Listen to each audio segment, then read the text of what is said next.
ko vidiš te negativne komentarje, ti to prizadene? Vedno manj, ampak še me razjezi mogoče bolj, če sem odkrita. Jaz sem znala v preteklosti, ko sem videla nekaj takega, v bistvu reagirati na social media javno. Zdaj ne več.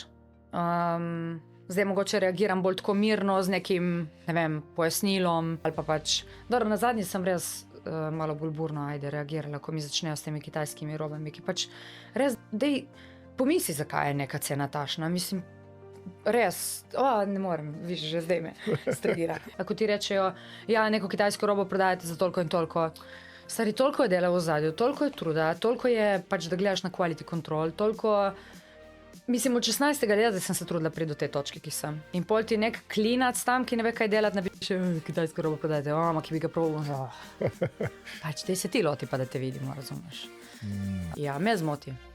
Pa mogoče ne samo zaradi sebe, ampak zaradi dela celotne ekipe, pa na koncu moža, ki je noter, pa najboljše prijateljice, pa ko mama prije pomagati v skladišče, razumeš, pač to te zmoti, no, ker viš, koliko truda gre not.